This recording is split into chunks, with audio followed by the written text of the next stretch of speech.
What up, peoples? Thank you for clicking on this video. This video is going to be a review, rundown on Patriot Studios' Zombie Cop. I'm a big Resident Evil fan, so I figured why not throw out a video out there. This is actually going to be my very first legit review, rundown video on wherever I decide to put this at. So I appreciate any support you guys can give me, a like, a comment, feedback, so on and so forth. So I appreciate that. Small introduction. My name is Pancho. I'm introducing Pancho's Palace, and I'm gonna try to do this for the long run. Why not? You know, I'm a big collector, so I have tons of other figures and tons of other lines that making me go broke. Anyways, cut off the intro. So this is the actual box itself, or at least the front of the box. Pretty neat. You got the LA Comic-Con exclusive sticker there at the front with the holographic sheen to it. This is a very similar design to an iPhone, so for those iPhone users, this box will look very familiar, at least the older iPhones. I already took out the inside. So the inside of the box, you got the foam covering here where the figure lays in. Then you remove this foam, and then you have another bed with his accessories. I'll go ahead and show you guys the accessories, then we'll take a look at the figure and its articulation. And then I want to compare them to some other lines, some other figures and other lines. I do also want to compare them, which I'm excited for. Boom, RPD officer. So I'm a big Resident Evil fan, and it was about time someone makes a 1/12 scale figure or figures on this line. Bow Evil 2. Boom. So all right, let's go and take a look at his accessories. Cool. So in terms of his accessories, he comes with the necessities. I mean, not too shabby. I'm going to show you guys. So of course he comes with his cop hat. Every single, well, old school cop hat. I don't think you see much cops, at least not in the LA area, all the sheriffs and whatnot. But anyways, this is his hat. Just that's where his head goes. Pretty nice detailing. Hopefully you guys can see that. There is definitely some weathering on the hat itself. You can see the badge there. I don't know if you can make out any detailing. I can't really make out anything, but nice little hat, fits right on his head. That's where his head goes, right here. But yeah, then of course he comes with his little walkie-talkie. Pretty neat. The detailing is definitely there in terms of the walkie-talkie. No numbers on the buttons. You got the green screen, you got the button detail here, the antenna, and then the little knob here, change the station or whatnot. He does come with this flashlight. I believe it is a flashlight. Definitely has to be a flashlight, because it ain't, let me grab these tweezers, because it ain't no cigar. But there's a flashlight there. And he also comes with his revolver. Nice detailing again. I mean, pretty basic. It's plastic. You got the weathering there, as you can see. I'm hoping you can see the weathering. I kind of wish it would have been like a silver revolver. That would have been a cool little detail if that were the case. But I mean, it's still not bad regardless. There's the butt end of the revolver. Yeah, pretty neat though. Hopefully you guys can see that. Now, in terms of his other accessory, and I'll show you guys the last one in just a bit. The last one is like a little Easter egg. Being a Resident Evil fan, I know where it comes from, but kind of weird that it comes with it. But I'll show you guys after this one here. So this here is his utility belt. So this wraps around his waist. There's a little knob there that fits right inside that piece there. It's nice detailing on the actual utility belt. You got the silver hits here. You got the stitching design, some more silver hits. There's the holster for the gun, for his gun holster, and that's where the walkie-talkie goes. I'll show you guys real quick. So the walkie-talkie just fits right inside there. Yep. This doesn't necessarily open up. There's no buckle to open actually the gun holster, so it just slips right inside here. Forgive my breathing if I'm breathing right up against the mic. There you go. And last but not least, his flashlight. Flashlight fits right inside there. Voila. I'll go ahead and put this on during the comparison. But neat little buckle. I mean, unfortunately, you'll see what I mean when I say this, but yeah, he can't necessarily wield any of these accessories. It just stays in his belt. He's an undead gentleman, so there's not much use. These accessories are not much use to him. Now, last but not least, this is the little Easter egg that he comes with. Hopefully So this is like an interesting picture for those that don't know. This, trying to get a good right there. It's a blurry picture nonetheless, but so this is an actual character from the game. This is Rebecca Chambers. Rebecca Chambers, she's from Resident Evil 0. Let me see if I can get some lighting into it. But she's from Resident Evil 0. And I'm not sure why he came with this. I mean, I like the fact that this is an Easter egg accessory. I mean, it's just a little cardboard piece. But, yeah.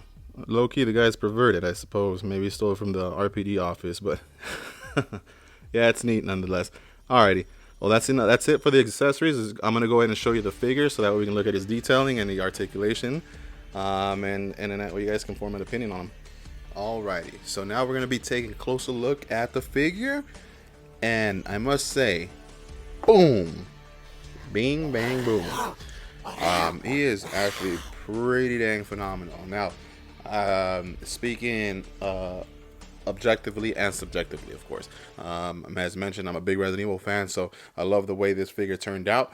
You're going to hear me say detailing a lot because there's a mess load of detailing on this guy, and he is exactly what I wanted a zombie figure to be. We're going to look into his paint apps because his paint apps, of course, is very phenomenal, and that's one of the things that we need to take a closer look at. So let me get a little zoom in here. And man, like I'm telling y'all, this is a very, very, very detailed figure. Paint apps are just phenomenal, and not just paint apps alone, but the kind of paint that they use. So, for example, if you look here, boom, boom, boom, like you got the glossy paint for the blood smears, and as you can see, as it reflects across the light, hopefully it's not too blurry. But and then the teeth, if you look at the teeth, like Lord have mercy. Let me get some better lighting here. But the teeth are just wow. Yeah, man, that detailing across in between the lines between the teeth, it just looks like real teeth. The flesh, the ripped flesh, the grayish tones, or across the skin. I am low-key colorblind, fun fact, but I see gray and green or whatnot. You guys can correct me. Don't laugh, my fiance laughs at me all the time. Again, like mentioned earlier, this is the white collar version, being that it's an event exclusive. It's a white collar shirt rather than the blue collar shirt, but with the black hits across the collar and the front pocket t-shirts here.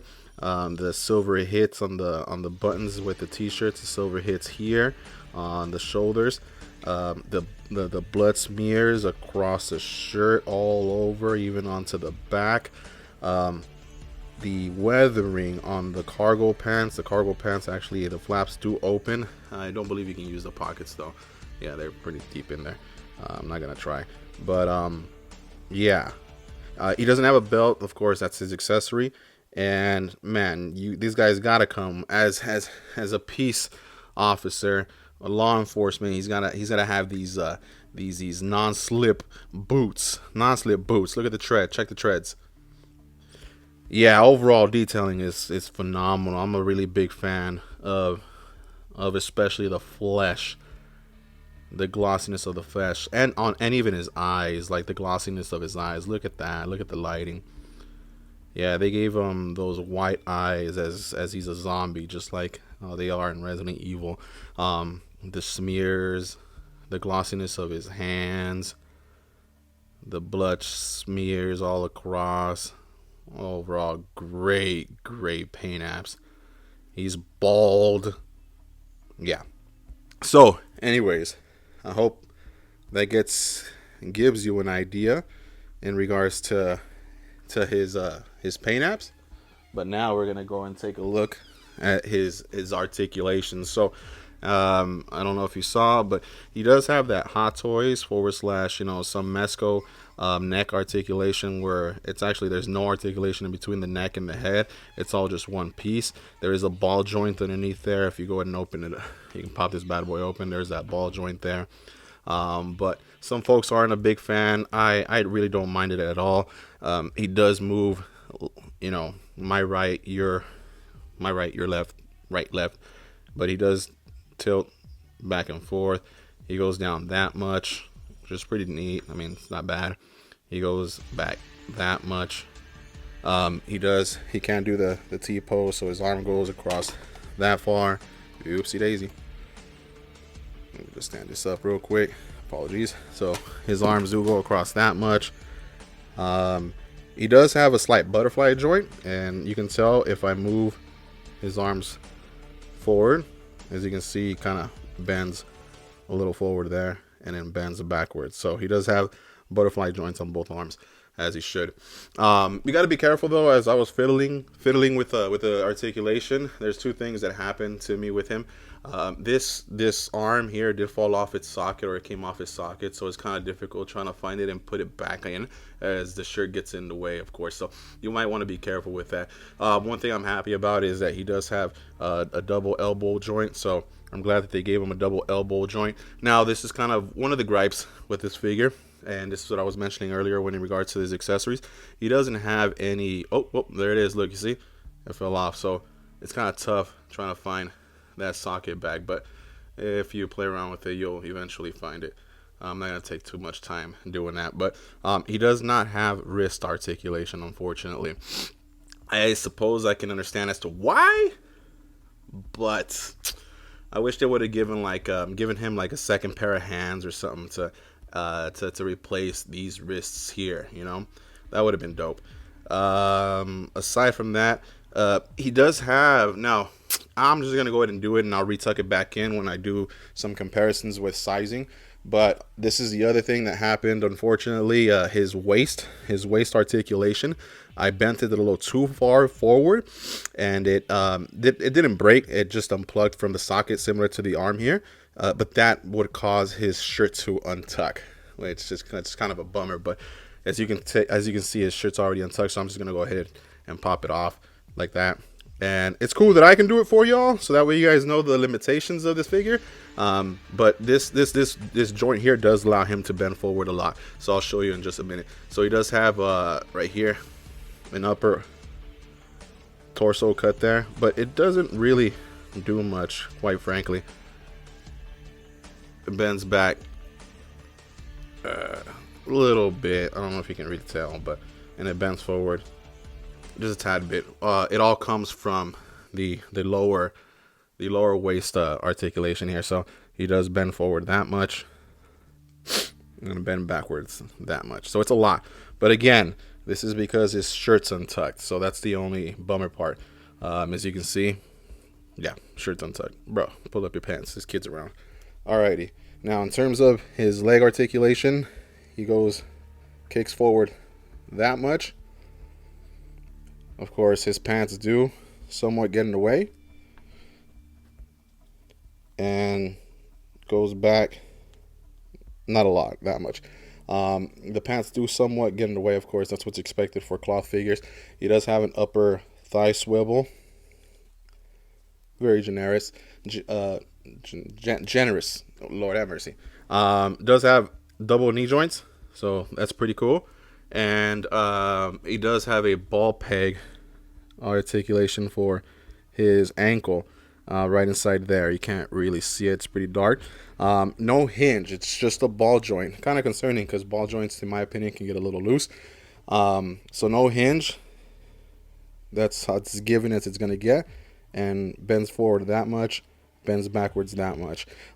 Interesting little cut here. So he does have an upper ankle cut where it does rotate, as you can see, but you can also rotate this, so I'm not sure why they added that. So that's his articulation. I mean, it's not crazy amounts of articulation, but it's just enough for a zombie. Of course, there's not much you'd expect for a zombie to be very versatile, but I'm happy with it. Frankly, I'm happy with it, and this is not me being biased, but yeah, I'm happy with it. Especially being that the paint apps is just out of this world. especially for a third-party figure. Alrighty, so we're gonna go ahead and bring out some figures, and that way we can just compare them to see how he sizes up with them. I'm gonna slap on his accessories, so that way he's fully suited and booted. So your zombie boy here is fully suited and booted and ready to do some comparisons. Real quick, I was able to tuck in his shirt, but don't let it fool you. That's kind of half-assed. The belt does come in clutch when you're attempting to tuck in his shirt. So a little quick tip. That's why I'm not too disappointed with the fact that it popped off. And also, I just want to note, if you look at his hands, the way you can rotate them is going to be from that upper arm swivel. That articulation does come in clutch when you want to pose him up like a zombie, like he's trying to grab somebody. So just try to throw that out there. So I want to start off by comparing them against some other zombies here. Marvel Legends. Marvel Zombies from the What If line. Hopefully I can stand her up. She's a little difficult to stand up. But here we have, of course, Iron Man. And dang, she looks dope here on the camera. Iron Man. And we have the Scarlet Witch. I'm just going to hold her. Surprisingly enough, the Iron Man, let me see if I can put them side by side. Actually, they're about... Iron Man's a little shorter, surprisingly. Actually, I was hoping he'd be a little bit bigger. I did some Marvel Legends comparisons, and he's actually shorter, surprisingly. Not bad. And the Scarlet Witch is exactly the size I would hope she would be. But, yep, there's your zombie counterparts. So that way you guys can see. Next up, I want to move into another cloth figure line, the most notorious, Mr. Gomez. This is a Street Gomez, and they scale up very well. Actually, let's see if I can. Here, I'm gonna throw in one other Mesco, because why not? Here's the Wolverine. Forgive his posing, but that's how they scale up against the Zombie Cop, or vice versa. Babu Freak, short as heck, but actually they scale real nice. So Mesco with the Patriot's Zombie Cop, it's good in my book. Alrighty. I'm a big fan of Capcom's work. Resident Evil, of course, is one of them. Next up is the SH Fig Art, Ken. Let me see if I can, there you go. I expected this. SH Fig Arts are going to be a little shorter than most domestic lines. Now, don't quote me on that. Correct me if I'm wrong. Put it down in the comment box below. But I'm assuming Patriot Studios is a domestic company. And again, my apologies if I'm wrong. If you find that they're not, please let me know. And next, I want to put up here Marvel Legends, the cel-shaded Cyclops, aka my pick of 2022 best Marvel Legend. I like these only because the zombie does show up in Marvel's Capcom 2, so I could fiddle and put this zombie into my Marvel's Capcom shelf. I just need a Jill figure. So Patriot Studio, I don't know if they announced it, but if they didn't, throw out a Jill figure out there. I know Claire, I want to say Claire was already announced, if I'm not mistaken, in a hunk. But yeah, man. Hopefully, for those that love Resident Evil, can support this line so that way they can keep it going. The liquor is already up for pre-order. Best believe I added that to my future pre-orders. So, yeah. Anyways, moving on. I want to throw in. I'm going to save the best for last, which is the RPD officer. There is the NECA's 7-inch scale Predator, which towers over the zombie. Which is to be expected since this is a 7-inch scale line. I do have, unfortunately, I do have it but can't find it. The Predator for Mesco Predator, and I also want to compare him with, which is another Marvel vs. Capcom character. I'm super stoked that they released the classic suited Spider-Man from Mayfax, which is a lot shorter. But then if you put them up against the Cyclops, they scale very well. So I expect Spider-Man to be a lot shorter in comparison to tall male, I guess, anatomies. And yeah, again, the Predator towers over both of them. And last but not least, the one that I was most shocked for, actually, a little quick Funko Pop. Summon Skull, just in case those are curious. Get an idea, put a Funko Pop in front of you, and then you'll see how he scales in front of a Funko Pop.